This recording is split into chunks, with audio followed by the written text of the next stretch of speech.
So let's learn and enjoy mathematics.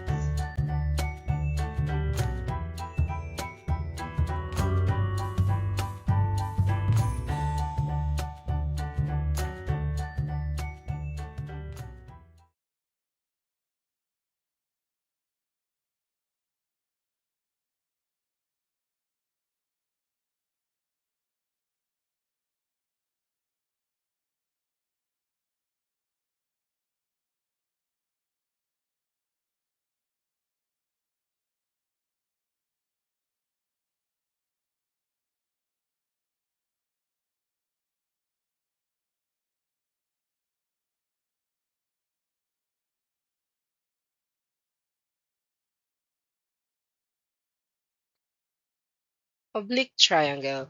What is oblique triangle? It is a triangle that does not contain a right angle. Since the Pythagorean theorem cannot be used, we apply the law of sines. Oblique triangle. It is a triangle that has no right angle when data involves two sides and the included angle SAS, side angle side, or three sides side side side. The formula for the law of sine, that is first, a squared is equal to b squared plus c squared minus 2bc cosine a. Second one, that is b squared is equal to a squared plus c squared minus 2ac cosine b. Third, c squared is equal to a squared plus b squared minus 2ab cosine c. When to use the law of cosines? If that is SAS, side angle side, or SSS, side side side.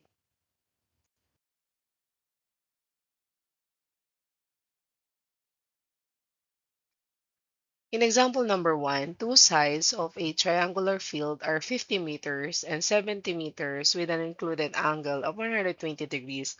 How long is the third side? So let us draw to identify how long is the third side. Based on the figure, two sides of the triangular field, we have 50 meters and 70 meters with an included angle of 120 degrees. So let us see how long is the third side. So how long is this one? Based on the given problem, we use the law of cosine. The formula, so C is unknown. So the formula for the law of cosine, C squared is equal to A squared plus B squared minus 2AB cosine C. Let us replace the value of A, B, and then the angle C to the given equation. A, that is 50. B, that is 70. Copy -2, replace A and B to the given equation, and then cosine angle, that is 120 degrees. So this becomes 50 squared plus 70 squared minus 2 times 50 times 70 cosine the angle 120 degrees. 50 times 50 is 2,500. 70 times 70, that is 4,900. Minus, so negative 2 times 50 is negative 100. Negative 100 times 70, that is negative 7,000. And then cosine 120 degree, you may use your calculator, that is negative 0.5. So negative 7,000 times negative 0.5, that is 3,500. Bring down, and then if we multiply, that becomes 3,500. Let us add 2,500 plus 4,900 plus 3,500, that is 10,900. Afterwards, let us get the square root of 10,900. So square root of c squared is equal to square root of 10,900. So c is equal to 104.40. So kapag gagamitin natin yung calculator, that is 104.430.065. So two decimal places lang tayo. So that is 104.40. How about number 2? Two sides of land measure 12 meters and 5 meters, and the angle between them is 45 degrees. So based on the figure, we have 12 meters, 5 meters, and the angle that is 45 degrees. So C is unknown, so the formula C squared is equal to A squared plus B squared minus 2AB cosine C. So let us replace all the value to the given equation. So that becomes A, that is 12, 12 square, B, that is 5, 5 square. Copy negative 2, replace A by 12, replace B by 5, and then cosine the angle C, that is 45 degrees. So cosine 45 degrees. 12 times 12 is 144. 5 times 5 is 25. Negative 2 times 12 is negative 24 times 5, that is negative 120. And then if we use the calculator, put cosine 45 degrees, 5 decimal places, that is 0.707106. So add 1 because yung katabi ni 0 is 6. So, 0.70711. Afterwards, 144 copy, 25 copy, negative 20 times 0.70711, that becomes 84.8532. So, let us subtract. 144 plus 25 is 169 minus 84.8532. So C squared is equal to 84.1468. Write the square root on both sides. So C is equal to 9.17. So the square root of 84.1.68, that is 9.17. So the side C, that is equal to 9.17.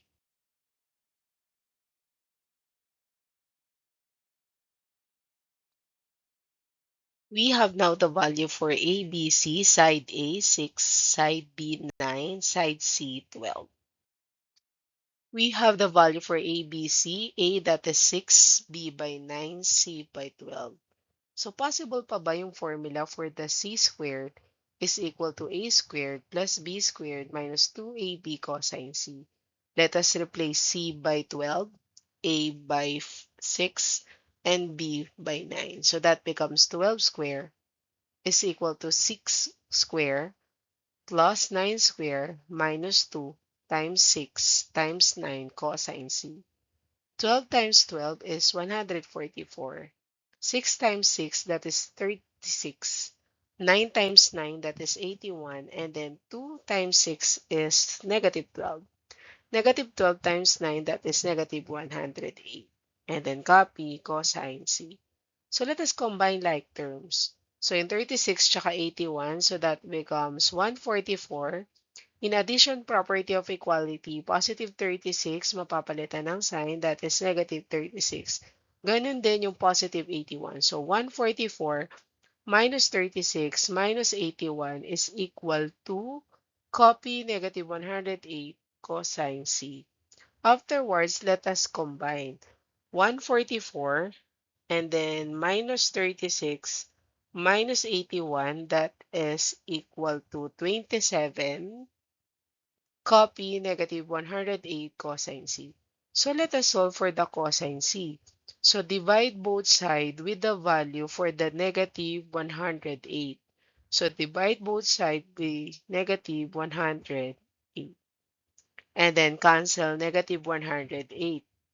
So on the right side, that is only cosine C. So 27 divided by 108, that is negative 0.25. So this one, that is negative 0.25 cosine C. Afterwards, kailangan natin ma-solve yung value ng angle C. So that becomes, ano gagawin natin? So gagawin natin, shift cosine, that is negative 0.25. So negative 0.25. So the answer is 104 point. So pwedeng 104.48 degrees if that is 2 decimal places. So angle C, that is 104.48.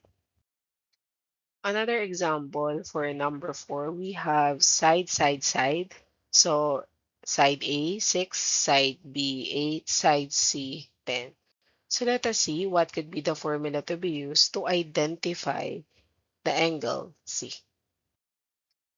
The formula C squared is equal to A squared minus 2AB cosine C. So let us replace A by 6, B by 8, C by 10. So C, that is 10 squared, and then A, that is 6 squared, and then B, 8 squared, minus 2, copy.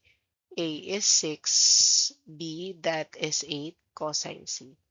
10 times 10, that is 100. 6 times 6, that is 36. 8 times 8, 64. And then negative 2 times 6, that is negative 12. Times 8, that is negative 96. Copy cosine C.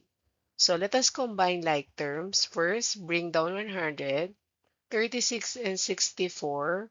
Change the sign so that becomes 100 minus 36 minus 64, and then copy negative 96 cosine C.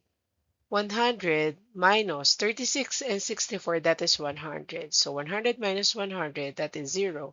Copy negative 96 cosine C. If we divide both sides with negative 96, so divide it by negative 96, so that is 0 divided by negative 96, the answer is equal to 0. And then copy cosine C. So how to identify the value for the angle C? So shift, so try nyo sa calculator, shift cosine and then put 0. Shift cosine 0. So shift cosine 0, the answer is equal to 90 degrees.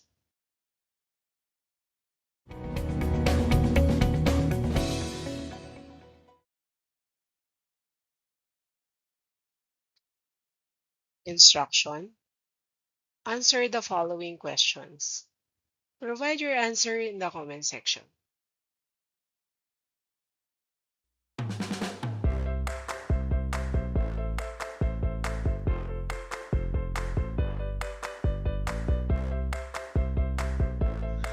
Enjoy learning mathematics. I'm Teresa Tubal. Thank you so much.